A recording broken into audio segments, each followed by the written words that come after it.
الحمد للہ رب العالمین والصلاة والسلام علی سید الانبیاء والمرسلین اما بعد فاعوذ باللہ من الشیطان الرجیم بسم اللہ الرحمن الرحیم قال اللہ تبارک و تعالی فی القرآن المجید لقد کان لکم فی رسول اللہ اسوۃ حسنہ۔ اولاً کہ اس کے ترجمے اور اس کی تفسیر اور تشریح کی طرف آؤں، پہلے تو تمام ناظرین کو، دیکھنے والوں کو، چاہنے والوں کو بہت بہت ربیع الاول مبارک ہو، اور یہ مہینہ کیوں نہ مبارکباد اس میں دی جائے، کیوں نہ اس میں عاشقان رسول اللہ کے محبوب علیہ الصلوۃ والسلام کا ذکر خیر کریں، ان کے چرچے، ان کے گیت گائیں، کیونکہ اللہ تبارک و تعالی نے دنیا کی سب سے عظیم نعمت، یعنی وہ عظیم نعمت جو اگر دیکھا جائے کہ اللہ تبارک و تعالی کے محبوب علیہ السلام نے حضرت جابر فرماتے ہیں یا رسول اللہ صلی اللہ تعالی علیہ وسلم، اللہ تبارک و تعالی نے سب سے پہلے کس چیز کو پیدا فرمایا؟ تو اللہ کے محبوب علیہ السلام نے بڑا خوبصورت جواب دیا، آپ نے فرمایا اول ما خلق اللہ من نوری، یعنی اللہ تبارک و تعالی نے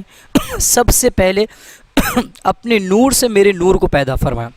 یعنی کہ اس کائنات کے اندر سب سے پہلے تخلیق جس کو اللہ تبارک و تعالی نے فرمایا وہ اللہ کے محبوب یعنی ہم سب کے آقا و مولا محمد مصطفیٰ علیہ الصلوۃ والسلام کے نور کو اللہ تبارک و تعالی اپنے نور سے پیدا فرمایا۔ اور اس طرح کی روایت بھی ملتی ہیں کہ اللہ تبارک و تعالی فرماتا ہے محبوب علیہ السلام اگر میں تمہیں پیدا نہ فرماتا تو میں اس کائنات کو پیدا نہ فرماتا، اگر تمہیں پیدا نہ فرماتا تو اس آسمان اور زمین کو پیدا نہیں فرماتا۔ تو لہذا آج ہمارا ہونا، اس کائنات کی نعمتوں کا ہونا، زمین، آسمان، ہوائیں، چرند پرند، نباتات، شجرات، اللہ تبارک و تعالی سب اگر دیکھا جائے نا تو محمد مصطفیٰ علیہ الصلوۃ والسلام کی در کی گدا ہے کہ ان کے وجود کا سبب یعنی ان کا ہونا ہی کائنات کے ہونے کا سبب بنا ہے۔ تو اللہ تبارک و تعالی نے اس ماہ عظیم میں اپنے سب سے عظیم محبوب نبی کریم علیہ الصلوۃ والسلام کی ولادت اس ماہ عظیم میں فرمائی۔ اور کیوں نہ ہو، آپ دیکھیں نا کہ اللہ تبارک و تعالی نے دیگر قوموں پر انبیاء علیہ الصلوۃ والسلام کو نزول فرمایا، وہ وقتاً فوقتاً ان کا مبعوث ہوتا گیا، لیکن سب سے آخر میں ہم سب کے آقا مولا محمد مصطفیٰ علیہ الصلوۃ والسلام کو مبعوث فرمایا۔ اور کیسا مبعوث فرمایا کہ آپ اصل اور نسل میں، حسب اور نسب میں، علم اور بصیرت میں، یقین راسخ میں، محکم میں، اور اللہ تبارک و تعالی کی وحدانیت میں، اور یہی نہیں بلکہ اگر دیکھا جائے تو حکمت اور دانائی کے اندر بھی اللہ کے محبوب علیہ الصلوۃ والسلام نے اس انداز سے اللہ تبارک و تعالی کی دین کو پھیلایا، اس انداز سے اللہ تبارک و تعالی کی دین کی تبلیغ فرمائی کہ جو غافل دل تھے یا آنکھوں کے اندھے تھے یا کانوں کے بہرے تھے، ان کو بھی اللہ تبارک و تعالی کے محبوب علیہ الصلوۃ والسلام نے اپنی اداؤں سے، اللہ کے قرآن کریم کے اسلوب سے دین کی طرف کر دیا، توحید کی طرف لے کر آ گئے اور ان کو دین اسلام سے جوڑ کر رکھ دیا۔ تو لہذا اللہ تبارک و تعالی نے، اور کیوں نہ ہو کیونکہ اللہ تبارک و تعالی نے اپنے محبوب علیہ الصلوۃ والسلام کو محاسن جمیلہ سے نوازا ہے، اخلاق حمیدہ سے نوازا ہے، فضائل مناسب کریمہ سے نوازا ہے، یعنی کہ جہاں انسان کی سوچ بھی نہیں جاتی اتنا حسن والا اپنے محبوب علیہ الصلوۃ والسلام کو اللہ تبارک و تعالی نے بنایا ہے۔ تو لہذا ہمیں بھی چاہیے اب ہم کیا کریں؟ تو اللہ کے محبوب علیہ السلام نے فرمایا، اور آقا کریم علیہ الصلوۃ والسلام کی زندگی ہمارے لیے کیا ہے؟ اسوہ حسنہ، یعنی کہ ہماری زندگی کے ہر شعبے کے اندر نبی کریم علیہ الصلوۃ والسلام کی زندگی ہمارے لیے کیا ہے؟ کارآمد ہے۔ کیا فرمایا؟ لقد کان لکم فی رسول اللہ اسوۃ حسنہ، کہ بے شک تمہیں رسول خدا عز و جل وصلی اللہ تعالی علیہ وسلم کی پیروی بہتر ہے۔ حضرت مفتی احمد یرخان نعیمی رحمۃ اللہ تعالی علیہ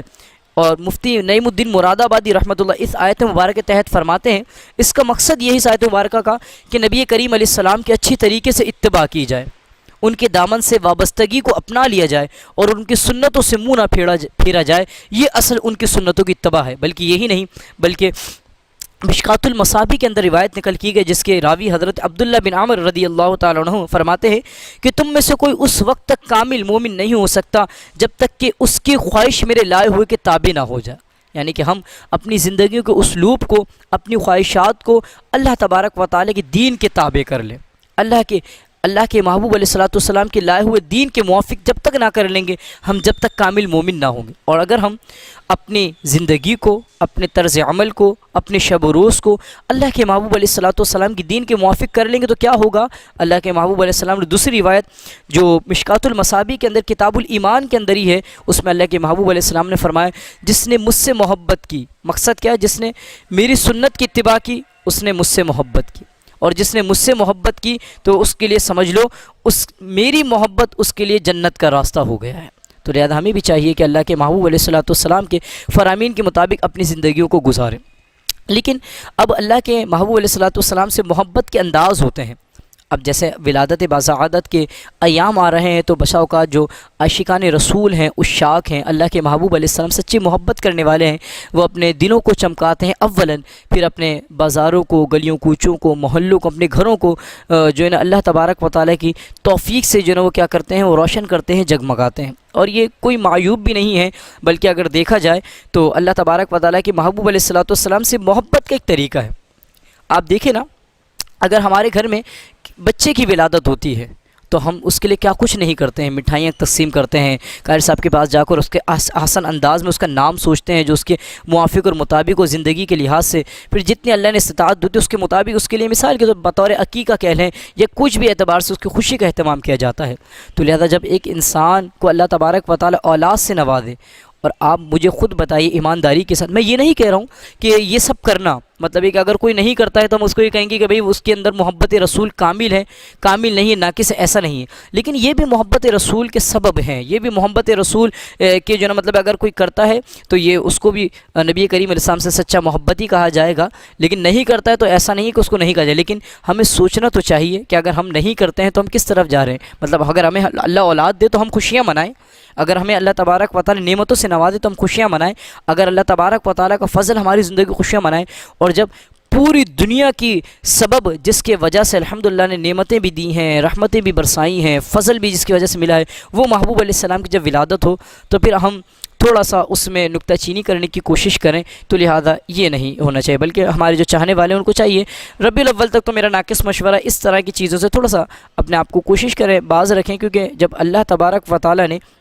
اپنے محبوب علیہ الصلوۃ والسلام کی خوشی میں پوری کائنات کو روشن فرما دیا تھا، تو پھر ہم آپ اپنی بساط کے مطابق، وہ بڑی خوبصورت بات کہی جاتی ہے نا کہ مثال کے طور پر ہم اپنی بساط کے مطابق اپنی گلیوں کوچوں بازاروں کو چمکاتے ہیں، جب اللہ تبارک پتہ اپنے محبوب دیا ہوگا تو اس نے کیا کچھ نہیں چمکایا ہوگا۔ تو اللہ کریم ہم سب کو نبی کریم علیہ السلام سے سچی محبت عطا فرمائے۔